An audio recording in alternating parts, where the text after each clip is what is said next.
Inside Story Uganda, real source of political updates.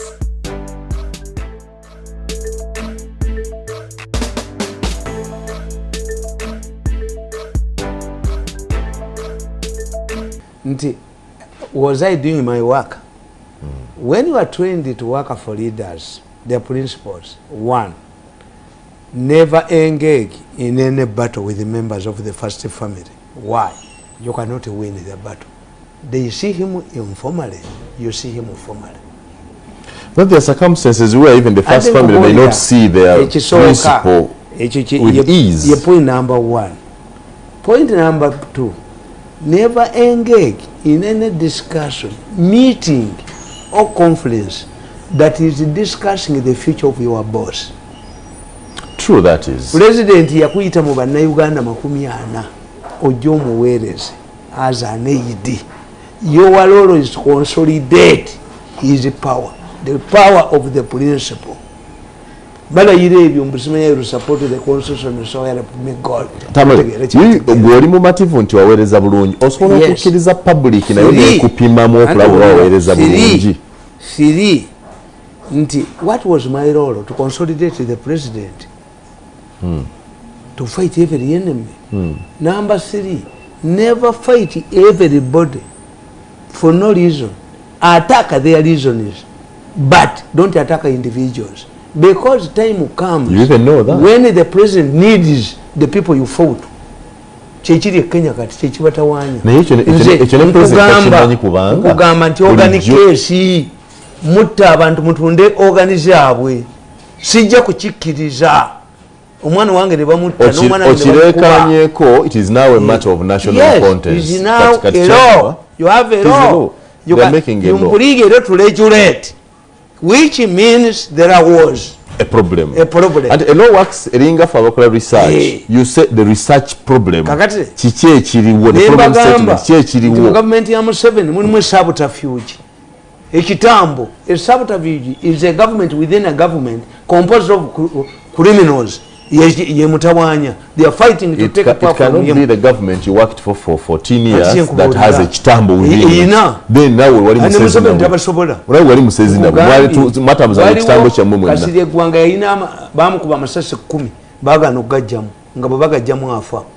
There are people who come to the leader nga tasobola bakwatako. How? Babirawo ati yalwana yika Museveni teyebaka. This a subterfuge infiltrated the government ne media ninjikuba ninjiteka kutaka era kibenagamba nganti bagala kusula government naye abekwatiddeko. Succession battle ya Uganda eri costly mwagitandika da. Does he know them? And does he know you are very nabagamba ti Museveni arrested these people nabatwala ku side. Museveni put somebody under house arrest twice nga bamujjayo. Goloza niwe nkukubira video niwe kodera kinimba kandi akasajja kalumba omusajja ne kamuzingiza mu nyumba ye nafuna rescue team ne mujjayo. So I know, so therefore I'm a winner. Why? That's why the public has stood up with me. 10 years, who can fight the government? These people, powerful people in the government, they were the public stands with you with pain free. Conspiracy theories. But I still have the support. Why are we here? Because I ignored those things. No, and why are we here? We are popular. I've remained, I'm too good to be true. True. Yes, I'm too good to be That's true. That's what you think. Yes. That you are too good to be true. Who is the most recent? Narabino Mugwagwari Nation Television. At the event we are in Abizanino. Kena Kukwata Kugwe Kalenji. Nakalabia Kagwagwa. Kagan and Kadebi and Joket in a Kawaka Fula. Kasoma William Mugunde Nation Television. Kabo Zebuka Nakalabia Konaban to Mitwal age. Kubabli Bantu Kubi Wakodola. Kena Kukwata Gwenjoku is saving the Mukamu. We can Nation Television. If you think I'm a joke.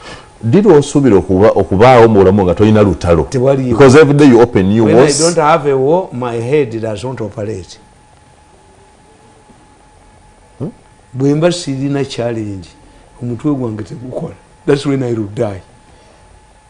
Let us move to what you want. Many people expect. No, so not okay you. Let's first of all solve the personality. Your life cannot work without war. No. So you open wars deliberately for survival. To make my brain work. And you shouldn't hear that orientation. That's the orientation of your father. Nabagamba ti Museveni mumutunuli. I observed Museveni for 14 years and I cannot join the opposition. Once I join the opposition you will see changes in the opposition. But the opposition is controlled by Museveni. I told you, and they have not denied it.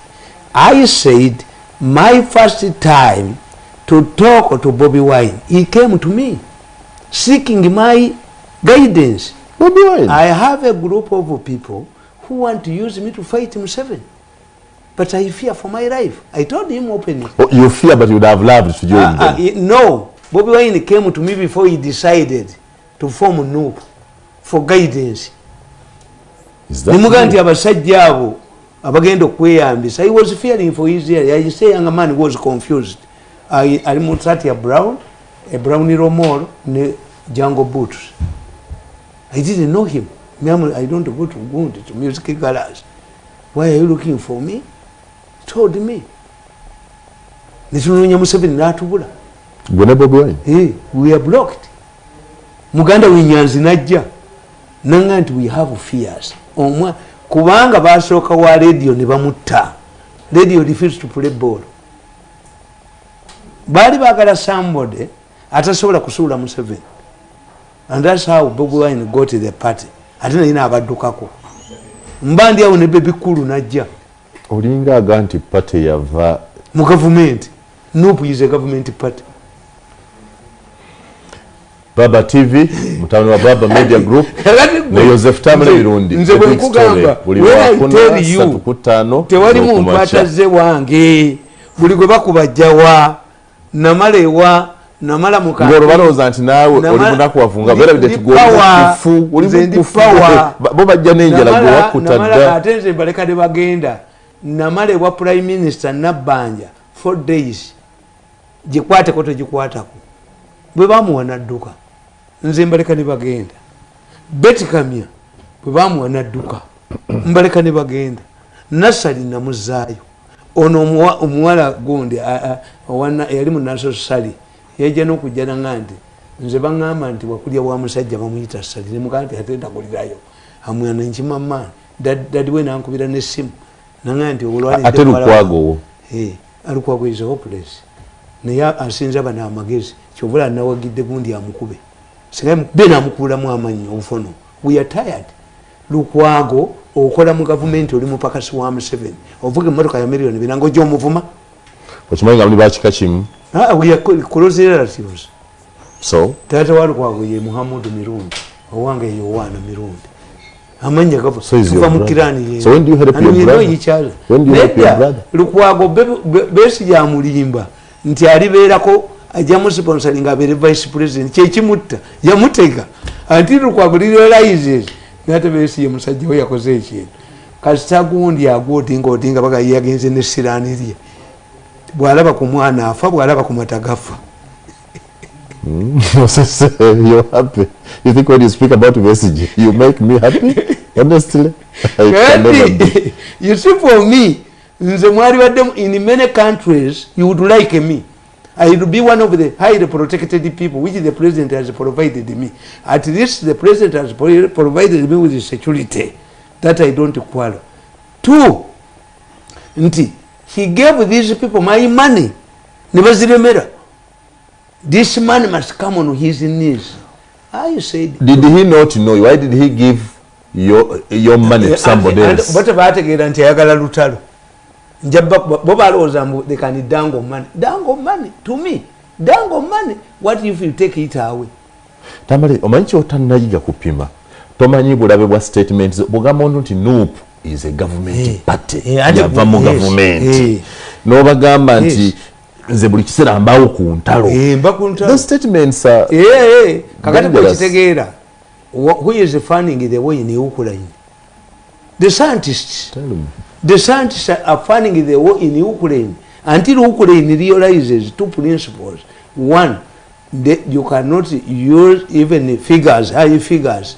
It's not Afghanistan. The Soviet Union could withdraw from Afghanistan. Here is a question of having a border with the NATO. So you will not get a Russian sensible president unless he is a stooge of NATO who will allow Ukraine to have a border with the NATO.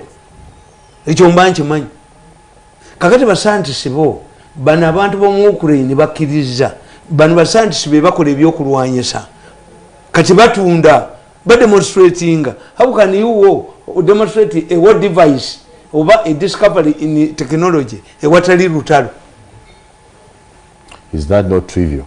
Nti mu byonna mu nsonga zonna enkulu people's lives abantu bafuna you must realize olinga ganti baagala kulaga kye balinawo an exhibition test ubawadde mu Argentina wo waliwo exot kyali kye yali gonde wali gonde mbita bizinga gwaba Faransa ne gukuba emmeri ya Bungereza gwaraising price yayo to how much money. How are you going to demonstrate your war technology, warfare technology without a war? How are you going to say that you are not an important man unless you engage in a sex act? Kakati mu obwongo bwammwe abatalina challenge bukona. But you can have challenge kati nze challenge ijja mu research. Niende makerere soma PhD and researching that is something provoking me. A dense professor. What else? I've never been impressed by it. The people who have had an indelible ink on me. I'm educated. They professor bawana bayinachi. You telling me? Reserve my professor and somebody. Reserve my professor. My professor banda bate bacyanke bire bigezo byayo. Positive bigezo. Me I'm not interested in a PhD. Sijetaka. You don't have time for it. No. Neither can you afford it. Tosola jisobola. Why should I go to the well when I have tap water in my house? What do you want to say? That you have more knowledge than what we look for in the universities? Museveni taina master's degree. Naye avuluga ba professor bagenda nga batambula. What is important is natural. Which is a problem actually. Kati dozo wawe mbera mwetuli olokubanga taina degree avuga ba professor. You can now say we are suffering. He's talking about electric cars. Ngana amasanze gana tukamifoni. Kati tunulire Kenya. Kenya, the situation in Kenya is handled by educated people. Otherwise, mu Uganda tusobola kukuuma kalulu nga tonnakalangirira nnaku zino ne batakukuba. Singa abantu beyedda bagala kabba. But these people, the Kenyans, inoculated the population by having a responsible media. They are now even discussing, comparing results in the media to those with the Independent Electoral Commission. It tells you the credibility of the media, which you lack here. And why don't we have it? Because you worked with the president at first. No serious investor has invested in the media because the media is risky. I thought that when Sudiro took over Sanyu, Chijakubera Yanjawuru. But the media is risky. Aga Khan, you're taking over monitor, is dying. That's what you think? Yes. It's growing. I know. They are establishing new outlets. They have used kasola outlets nyingi obo ogudde. Nagamba mukwano gwange Sebagala. Yeso seko gulawo maduka gatunda electronics mangi. You are increasing obubbi. The issue is bano bwe bajja mbuyinza wakola sente bali bezimba. Today, unlike the Acholis, these ones are highly intelligent people. Yabeera mu government mukazi we n'asuubula ebintu. Ekyokubiri beekweka. Kakati tebakyajjawo oggulayo bintu.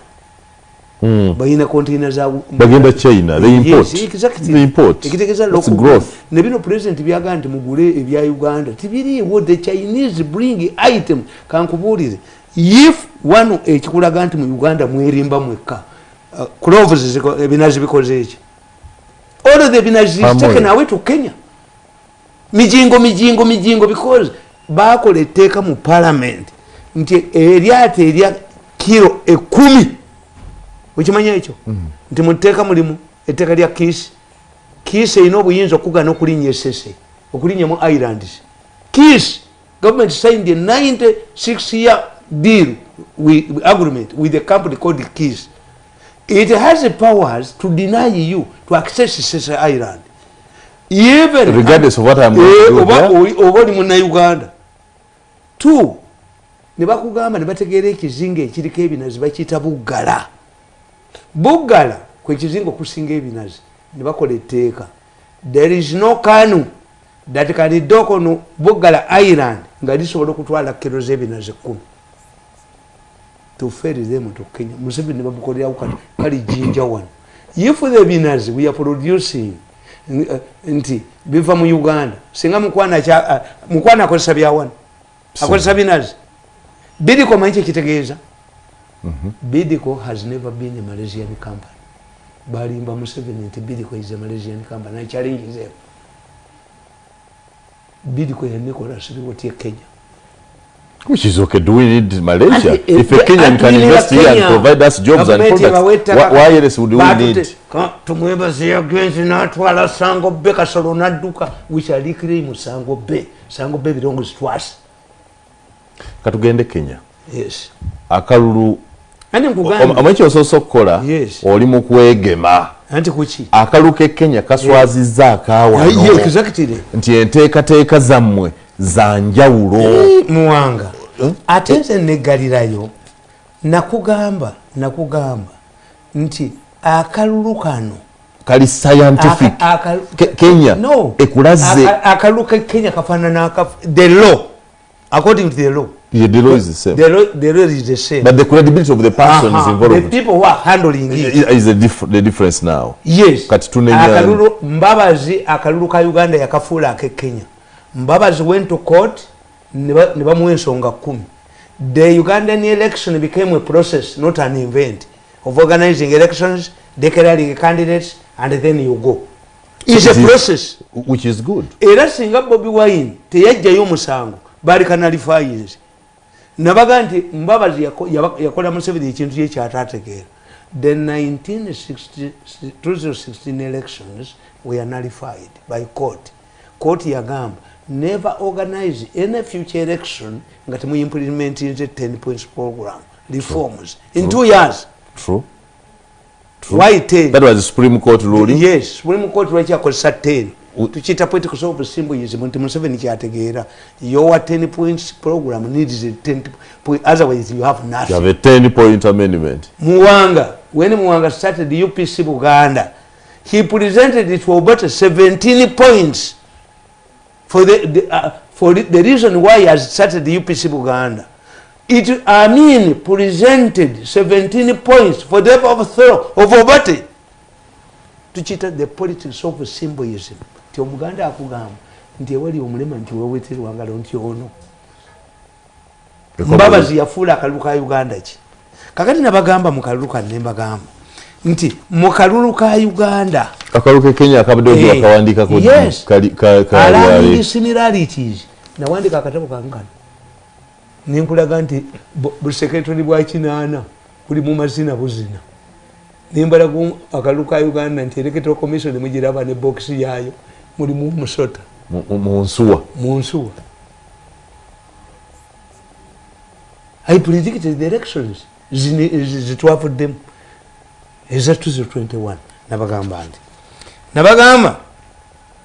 nti examining all of the above tells you that Museveni cannot be easily defeated by an opposition that has resulted. It is a view you have held for long. Kakati nekugamba 1980 elections were preceded by a wave of insecurity that was intended to intimidate the opposition. Many opposition candidates were arrested. Prominent among them was Sam Kaleganjuba before he fled to the bush. Njuba was picked from a rally at the Constitutional Square 1980. I was there.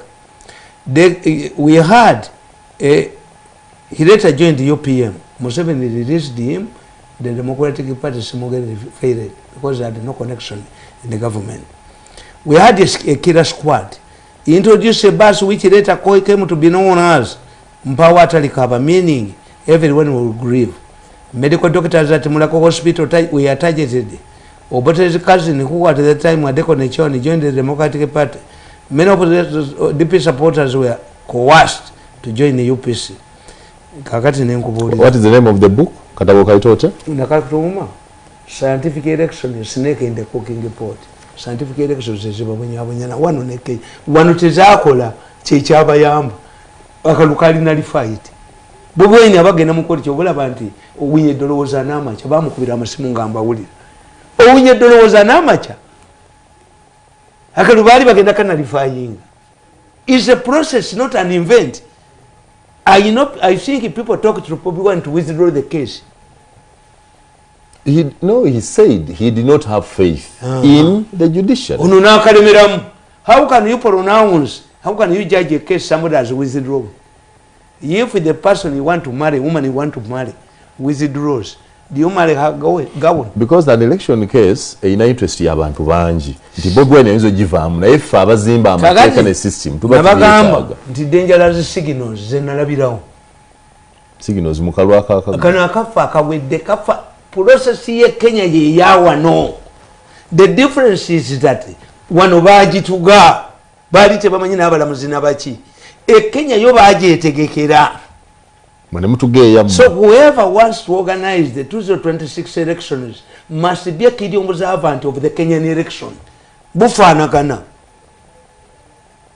Okitegedde. Ego gambye nti fe tulina budde butulinza titwaka kubaluli ennaku musanvu tulinda tonna tubuulira tuteebereza nti one mu Uganda ne Papa one time they delayed to announce the new pope abakatoliki balumba enclave ne baba cardinal. You cannot have this patience. The only thing, because why? The Kenyan election was insulated. Hate speech, bakusibirawo. Abanyankole balidde nnyo. You arrested 7 years and they did it. Wano tebamukwata. Kale naye bwe banga balidde nnyo tetwogerako. Hate speech kwanga balidde nnyo. So tusirika busirisi. Ne bamutwala Hague. Abamuli be Kenya batya bali responsible only citizens. What do you call hate speech Tamale? Bwengamba nti abasoga banji mu government. Olomba nkoze hate speech. It's a fact. And look what they are, why they are there. Yes. I may not have time for the why. Nenkugamba nti olaba camp zonna zityokola violence kubanga Ruto tanagwa kompolitizo ya ICC. It was only Uhuru who was helped to enable Obama visit Kenya. Because Obama American tradition president bakadde betibazalira ba America must visit his country of origin, his parents of origin when he in the second term. He went to Malaysia where Mama we Java nagenda ne Kenya. He couldn't go to Kenya to be received by a man who was indicted. So Uhuru was told to go humble himself in the Hague and to receive Obama. Kakati ye Ruto impulutize ekyamuliko ekyo kyabasomesa Kenya nti buli omwati okola ki singa mu 1980 wano we mubayolanga ebiyenje opposition nasibwa tia gasi waluda lumu tuwa gasi bishibwe ebyo so kati tafanana na musajja wa mwoyo. In fact we need a chebukati. This is not chebukati. This ono musajja wa mwoyo electoral commission taina na 10% of chebukati. Because the environments are different.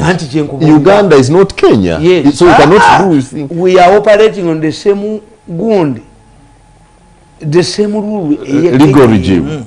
Legal. Kakati nkugamba. The Electoral Commission of 1980 was appointed by Paulo Muwanga without even consulting its stakeholders. Uganda was divided into 124 constituencies. However, the constituencies were not based on the population living in those areas as per the norm. UPC took advantage of gerrymandering and created various constituencies in the areas they were sure they had the support. The whole of Buganda region had 11 MPs. Busoga had 11 MPs.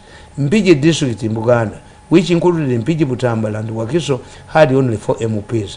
Kampala City had only 4 MPs. Interestingly, As elections approached, the ones that work is that 2021. Cabinet continued increasing the number of constituencies obviously for support. What Obote did in 1980 has been done by Nankabiru. When everybody is watching, except me. And gerrymandering means creating constituencies of a gwanga nolitemo obulere. Kati mu parliament mulimu mbaka wa parliament wena ali munga achikiriye miruko ebiri. Are you aware? Nilabona gwemanya wegombolo erimu. Yes. Waliwo ne byale 19 villages. This is exactly what Obote did. Apache North, Apache East, Apache North East, Apache West. It was done. Was it bad? If If it was bad, why have you repeated it? The Kenyans have learned in 2007 better. A step, we call it what? Is good in politics. Setback. A setback is good in politics. You sit in Konge Malakuba Nebuka. Ugandans don't learn from ebizibu byabwe. Kubanga at a later stage to be celebrating nibafuka ba heroes. Yes, this is the Bana Kenya bayigira mu kaluka 2 lwebetema nibafuna external intervention ICC nibagira bangeririyo. Mu Uganda fete tuyigiranga ko mu kaluka 8. When you read my book, I tell you, the only person who is missing is Museveni mu 1980. Otherwise, missing what? The only person. Situation ya Chinana yonna yakomawo. You wait. Nakugamba. The current electoral commission is facing credibility challenges, mainly from the conduct of Chairman Justice Simon Byabakama. First and foremost, he is new in the job. The law requires that the commission should retire after organizing 2 general elections. I think this was intended to inject new blood in the commission, but it is a wastage of experience. It would have been better for commissioners to retire after reaching the retirement age for civil servants. This would ensure experience and continuity because such elections comes with challenges. You want to say instead of them omuntu focho kuvako ngesa kwaba wekisanja mubalonde nga age difference omuntu abero paka emyaka legigwako akachiko kafuna setback ndio a driving force yali lwakojo bwe yadire ekibina kya nupu nakirigesalinga ekya government Museveni nategeera ti Bobi Wine afunye ekibina yagoba lwakojo ebyo bijjawa yagoba lwakojo nesirwe ekyo lwakojo osaka sirwa kuandisa nupu yani. Do you know the history of nupu kibina kye nalem the national Golimochi wa nyama gwe wa mama fino yo kya nyama Golimochi wa nyama tobanja yavudde gwe yo kya nyama mu nupu ne Golimochi wa nyama. I want Bobi Wine to challenge me oba nupu si kibina kya nalem goyo kya nyama tomanje yavudde gwe yo kya nyama. The law shows the two are different. They are distinctly registered. In addition to being a novice in election management, Justice Byabakama has a bad record. He was involved in a futile attempt. This will make you happy. Tamale Dr. Kizza Besigye in a rape case which flopped. No lawyer, all the people could charge Besigye. And in Kugambi. Chebukati siye Byarugaba. Byabakama. Chebukati, you have the same law, but you don't have a Chabukati. The big story. You don't have a Chabukati. You don't have mature leaders. Ntibali Raila Odinga atakola violence. You are part of those who can help Uganda have a Chebukati. Yes. You can be Chebukati yourself, but you have not taken it. Backward Omugwa presidential advisor. Instead of advising the president that way, you don't go there. Taina mama we na tata we. Lwasa. Lwasa ganti ono omukazi simusanze mu chenjagala tata wate singako.